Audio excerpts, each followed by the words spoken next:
नमो अरिहन्ताणं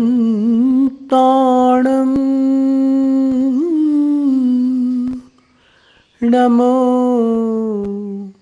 सिद्धाणं नमो आयर्याणं नमो उमज्झायाणं नमो लोय संवसाणं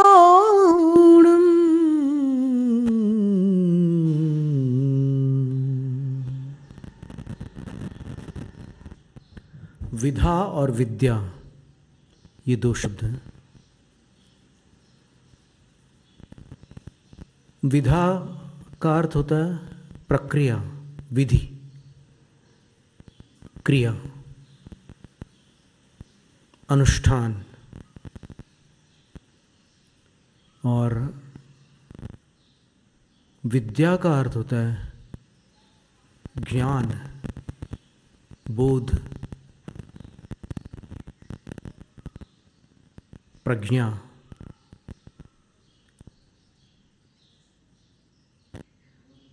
तो ये दो पहलू हैं जीवन के जो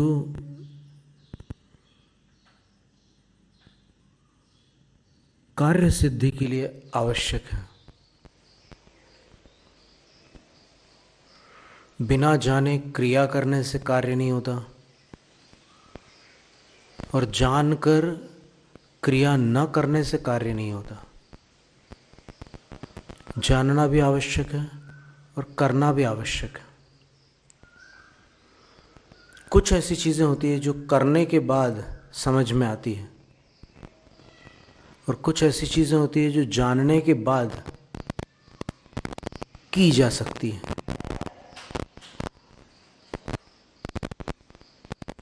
तो बाल्यकाल से जो प्रशिक्षण चलता रहता है वो अंत तक चलता है। पढ़ाई लिखाई तो पूर्ण हो जाती है पर शिक्षा का क्रम समाप्त नहीं होता। एक विकासशील मानव जीवन भर विद्यार्थी रहता है।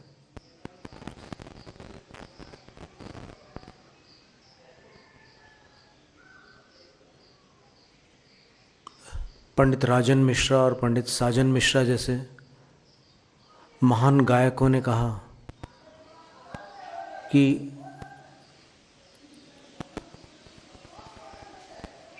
एक राग को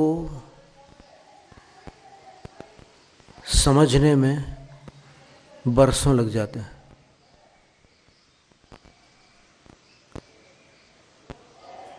रविंद्र जैन जैसे संगीतकार कहते हैं कि इस जीवन में मैंने संगीत को समझा है, अभी सीखना बाकी है।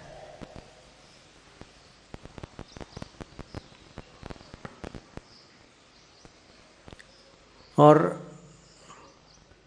अन्य भी बड़े बड़े संगीत के विशारद और उस्ताद डाउन टू द अर्थ रहा करते थे, विनम्र रहते थे।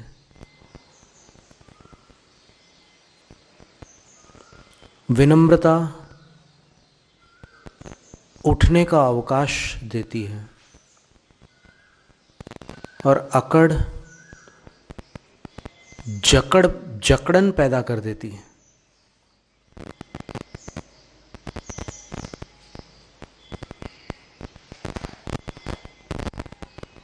एक संगीतकार कहते थे कि मेरे गुरु कभी कभी हम लोगों को सुनते सुनते झपकी ले लेते थे।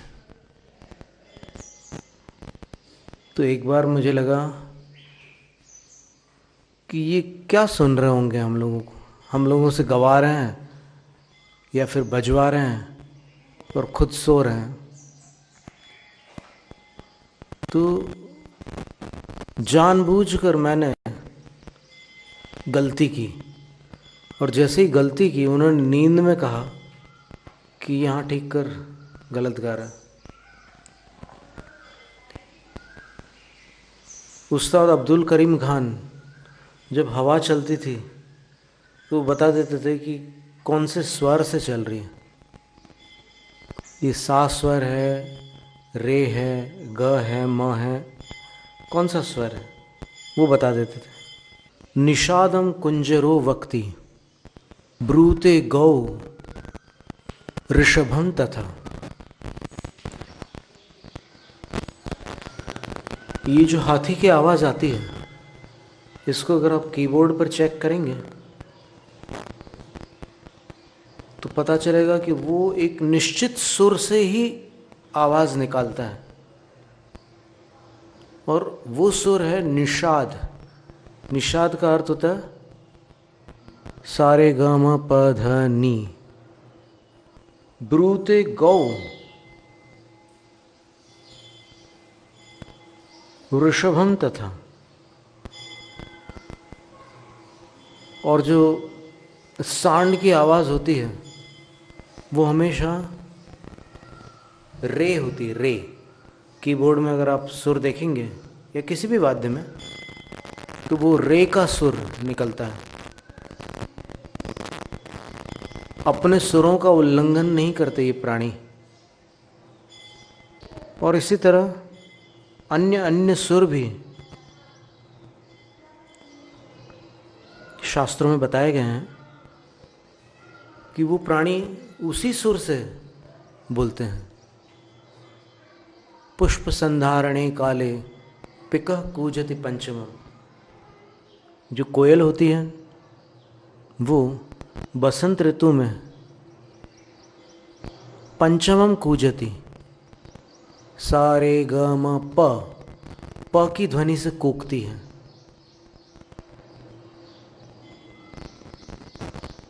क्रौंच पक्षी यानी सारस पक्षी, उसकी भी एक नियत ध्वनि है। तो ये अभ्यास और ज्ञान दोनों आवश्यक है। विधा में अभ्यास होता है और विद्या में ज्ञान होता है। कॉलेजेस में भी जब साइंस में पढ़ाई करते थे तब थ्योरी और प्रैक्टिकल दोनों चीज़ें आवश्यक होती थी। बोर्ड एग्ज़ाम में 1/3 मार्क्स प्रैक्टिकल के होते थे, यानी 1/3 अंक प्रयोगशाला में सही प्रयोग करने पर प्राप्त होते थे।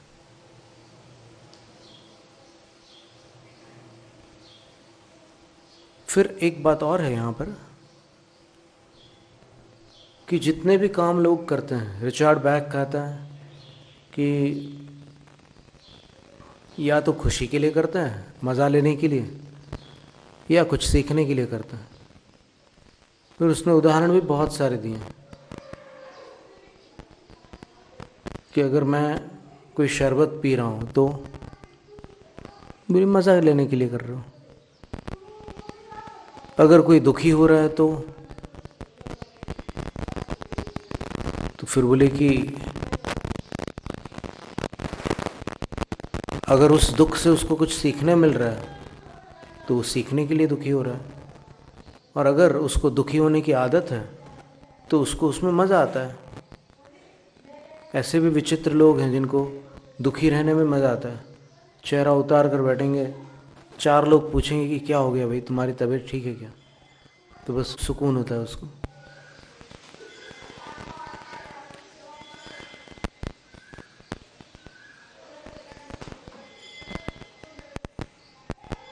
तो फिर ये तो एक गेम हो गया, जीवन जो है एक खेल हो गया, और इस खेल में जितना सीखना हो सीख लें, जितना आनंद लेना हो ले लें, पर अपनी पूर्व धारणाओं से नहीं, विश्व के सार्वभौमिक सत्यों को समझकर। जैसे एक सत्य है, जैसी करनी वैसी भरनी। इस बात को ध्यान में रखते हुए अपनी खुशियों में किसी के गम न समा जाए, इस बात की सावधानी रखनी होगी। कभी कभी दूसरों की बदनसीबी पहले की खुशनसीबी होती है। तो इस बात का अपने को ध्यान रखना होगा, क्योंकि चुकाना पड़ता है, बस बाकी कुछ नहीं है। इस दुनिया में परेशान होने की कोई बात ही नहीं है। हर जगह वसूली चालू है।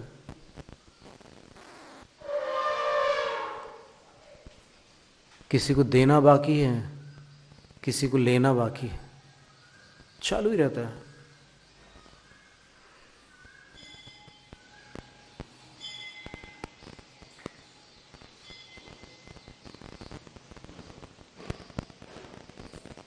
तो स्वस्थ जीवन जीना,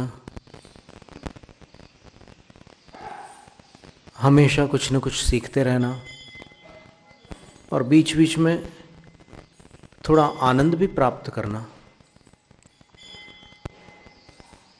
दुख से न घबराना, क्योंकि घबराहट उसका समाधान नहीं है। ईश्वर चंद विद्यासागर जी का नाम सुना होगा आपने।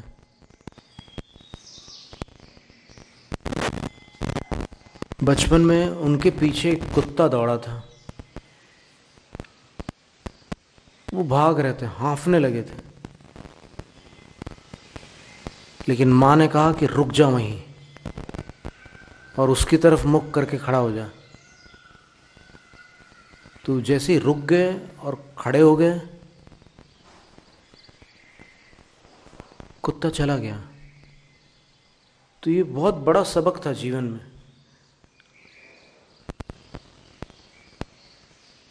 मुसीबतें तब तक अपना पीछा करती है जब तक अपन उनका सामना नहीं करते, और जब अपन मुसीबत से नहीं डरते तो मुसीबत अपने से डर जाती है।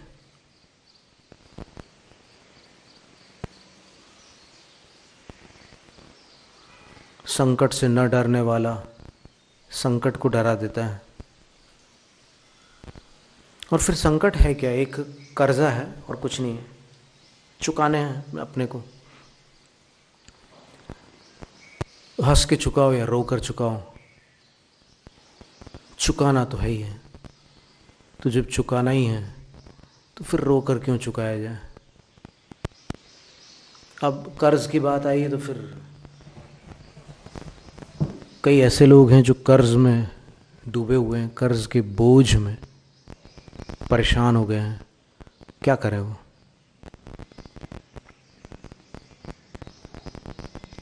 तो पहली बात तो ये है कि वो टेढ़ा रास्ता ना पकड़े। टेढ़े रास्ते से या तो बाहर का कर्ज बढ़ता है या अंदर का। अंदर का कर्ज कर्मों का कर्ज होता है, बाहर का कर्ज रुपयों का कर्ज होता है।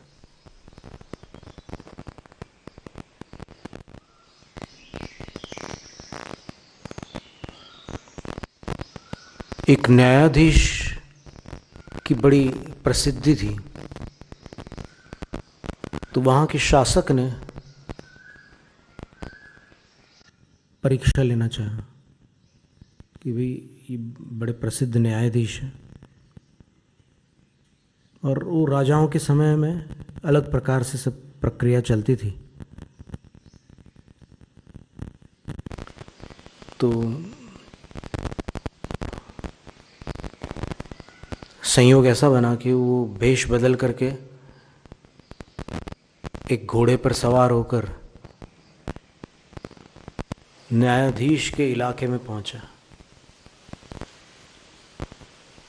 तो एक गरीब अपंग व्यक्ति उसको मिला और उसने प्रार्थना की कि बाबूजी मुझे वहाँ तक ले चलो,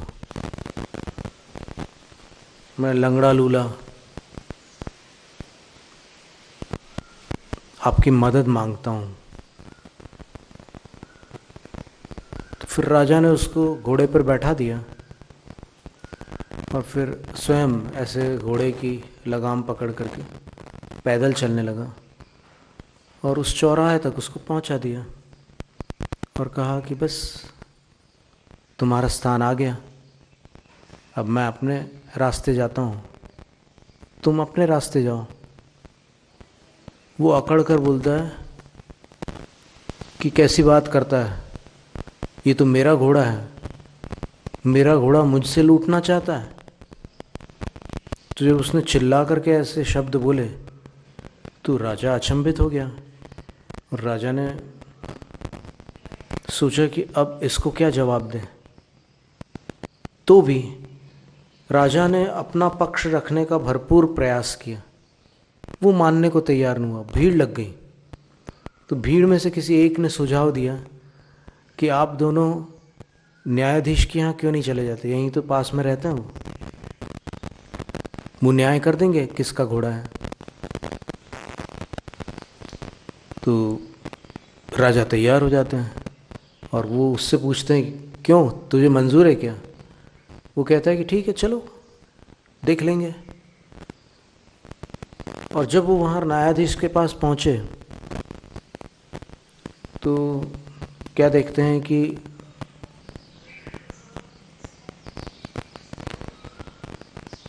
दो लोग अपने आपसी विवाद को सुलझाने के लिए वहाँ पहले से मौजूद थे और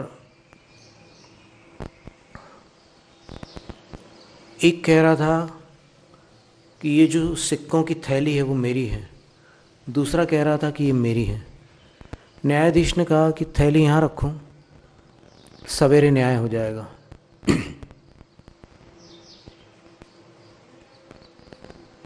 एक और विवाद इनसे पहले पहुंचा हुआ था। न्यायाधीश ने पूछा कि तुम लोगों को क्या समस्या है, क्या बोलो। तो उसमें एक लेखक था,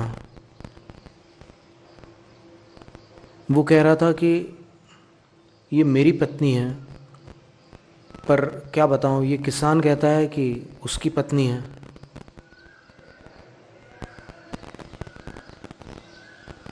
तो न्यायाधीश पूछता है कि पत्नी का क्या कहना है? बोले कि पत्नी कुछ भी कहे उससे सत्य प्रमाणित नहीं होगा, सत्य तो आप प्रमाणित करेंगे।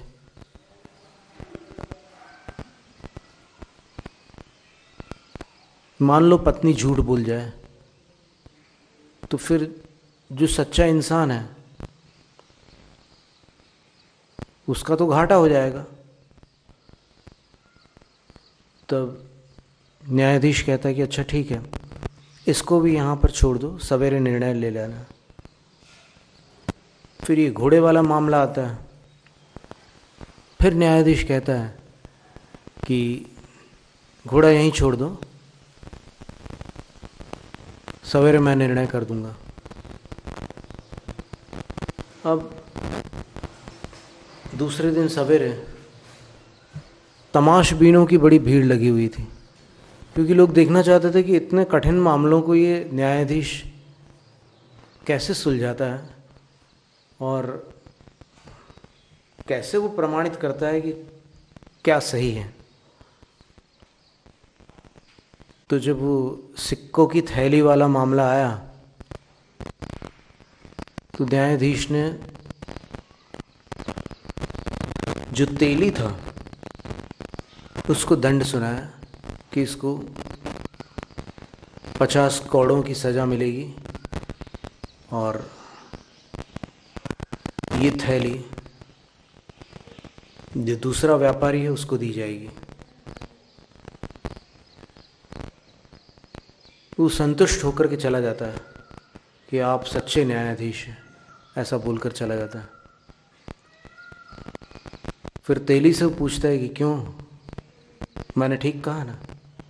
तो तेली ऐसे कान पकड़ करके सिर झुका के बोलता है कि जी साहब, मेरी गलती हो गई, पर अब गलती हो गई तो हो गई, दंड से तो तुम भाग नहीं सकते, दंड तो तुम्हें अवश्य मिलेगा। अब कभी नहीं करूँगा साहब, तो भी दंड तो मिलेगा। ठीक है। फिर जो दूसरा मामला था वो पत्नी वाला, तो उसमें न्यायाधीश कहता है कि ये किसान की पत्नी नहीं है, ये लेखक की पत्नी है, इसलिए हे लेखक तुम अपनी पत्नी को ले जाओ और किसान को 50 करोड़ की सज़ा मिलेगी। लेखक कहता है कि आप सच्चे न्यायाधीश हो, मैं तो घबरा रहा था कि सवेरे क्या होगा, लेकिन आपने दूध का दूध पानी का पानी कर दिया। फिर न्यायाधीश उससे पूछता है कि क्यों किसान, तुम्हारा क्या कहना है?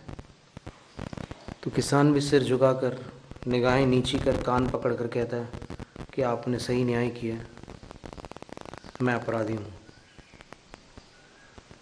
अब राजा और वो अपंग सामने आते हैं। तो न्यायाधीश घोड़ा राजा को सौंप करके कहता है कि ये लीजिए आपका घोड़ा, और इस अपंग को 50 करोड़ों की सज़ा दी जाए।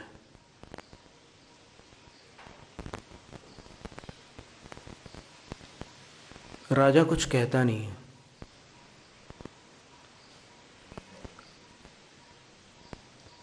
तो फिर वो न्यायाधीश राजा से कुछ नहीं पूछता, अपंग से पूछता है कि क्यों भाई, मैंने ठीक किया? अपंग सिर झुकाकर कहता है गलती हो गई साहब, आप बिल्कुल सही कह रहे हो, ये घोड़ा मेरा नहीं है।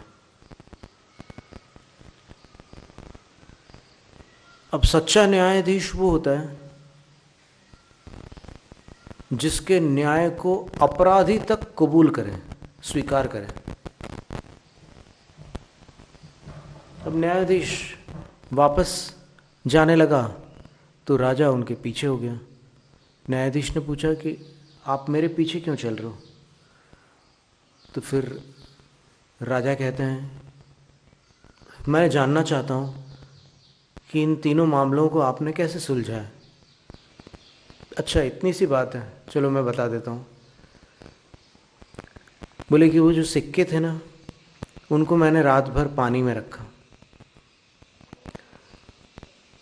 और सवेरे जब मैंने पानी की सतह को देखा तो उस पर तेल की एक भी बूंद नहीं थी। तो मैं समझ गया कि ये तेली के पैसे नहीं हो सकते।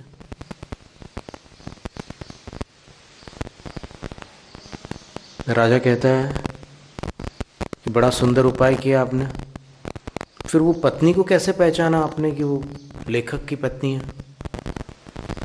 तो बोले कि आज सवेरे मैंने सबसे पहले उसको कहा कि मेरी कलम में स्याही भर दे, तो उसने इतनी कुशलता से स्याही भरी जितनी कुशलता से एक लेखक की पत्नी ही भर सकती है। तो मैं समझ गया कि ये लेखक की पत्नी है। फिर मेरा मामला आपने कैसे सुलझाया? तो बोले आपका मामला सुलझाने के पहले मैंने आप दोनों को अंदर बुलाया था, स्मरण करो। बोले हाँ, आपने घोड़ा पहचानने के लिए हम दोनों को बुलाया था, और वहाँ बहुत सारे घोड़े थे, उन इतने सारे घोड़ों में से हमने अपना घोड़ा पहचान लिया था। पर न्यायाधीश बोलता है कि घोड़ा तो दोनों ने वही पहचाना था, पर हकीकत ये है कि मैंने आपको घोड़ा पहचानने के लिए नहीं बुलाया था, मैंने आपको इसलिए बुलाया था कि घोड़ा किसको पहचानता है ये देखना था मुझे। तो जब आप आए तो घोड़े की जो चेष्टा थी वो एक मालिक के प्रति होने जैसी चेष्टा थी, और जब वो आया तो घोड़े ने पैर फटकारे थे, तो मैं समझ गया कि ये उसका घोड़ा नहीं है। तब राजा अपना वेश अलग करके बताता है कि मुझे पहचाना आपने, मैं कौन हूँ? मैं जानना चाहता था कि आप कैसे अपना काम करते हैं, मैं यहाँ का राजा हूँ। तब वो न्यायाधीश हाथ जोड़ करके क्षमा मांगता है कि मैंने आपको इतने घंटों तक की प्रतीक्षा करवाई, क्षमा चाहता हूँ, लेकिन क्या करूँ, न्याय करने के लिए ये सब आवश्यक है। तब राजा प्रसन्न होकर के उनको पुरस्कृत करके चला जाता है। वो मना करता है कि मुझे पुरस्कार नहीं चाहिए, बोले कि ये मेरी खुशी की बख्शिश है, और चला जाता है। तो ऐसी बोध कथाएं भी होती है और ऐसी घटनाएं भी होती है जिससे मनुष्य को कुछ सबक सीखने मिलता है। तो अपन अपने जीवन को और निखारने का प्रयत्न करें। जैनम जयतु शासनम।